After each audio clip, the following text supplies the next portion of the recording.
chiffre absolu, des 860 000 personnes qui ont visité la Grèce en 2010, là on dépasse largement 1 million de touristes qui sont partis cette année en Grèce. C'est 1 million de Français. 1 million de Français, je parle que sur le marché français. Sur un total de Sur un total de 16 millions 500 000 de touristes qui se sont allés cette année en Grèce. Un tiers des Français, il est allé en Crète, bien évidemment. Vous savez, la destination Crète, c'est la plus prisée et prise, comme on dit, des Français.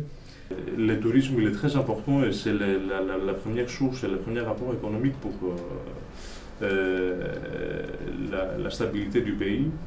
Ça apporte à notre économie 16% du PIB grec. Donc, et la croissance éventuelle des revenus 2011 sur 2010 11%.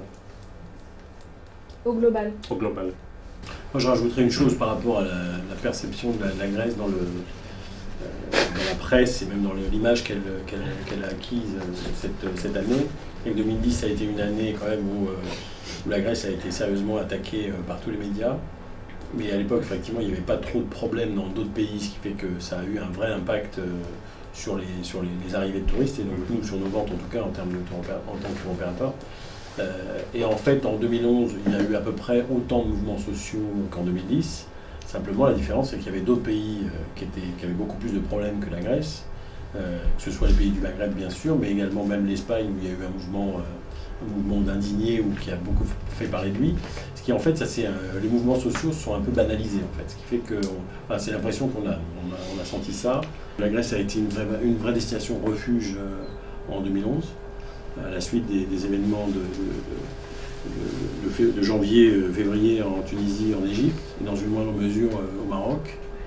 Les reports de clients signifient aussi report de concurrence, finalement, puisque nos amis concurrents se sont aussi reportés sur la destination, ont remis des capacités sur la destination Grèce, comme sur d'autres d'ailleurs, pas que sur la Grèce, mais sur la Grèce aussi. Là, on s'est rendu compte que tout le monde avait mis beaucoup trop de stock sur la destination. Et à partir de juin, il y a eu des promos qui ont envahi surtout Internet, effectivement, les agents de voyage, mais surtout Internet.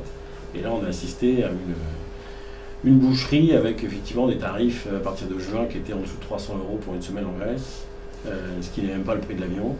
Donc ça a été assez difficile de résister.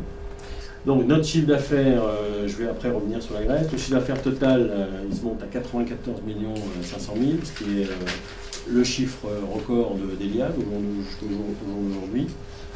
Donc soit une hausse de 33,5% par rapport à 2010. 137 000 clients, soit plus 25,8% par rapport à l'année dernière. Donc sur la Grèce, les îles Chypre, donc ça génère un chiffre d'affaires de 76,5 millions, ce qui fait une hausse de 19,5%, ce qui correspond à peu près à la hausse générale du marché. 120 000 clients, donc soit en hausse de 18%, donc tout ça c'est bon. Donc malgré une forte croissance, les résultats sont impactés par l'accroissement de la concurrence sur la Grèce, comme j'ai dit, ce qui a provoqué une chute des prix. Donc les perspectives 2012, nous on pense qu'effectivement la Grèce est une destination sûre, qui devrait continuer de bénéficier d'une sous-fréquentation des destinations du Maghreb. Ça c'est l'espoir qu'on a. Je dis bien espoir, même si je souhaite du mal à personne.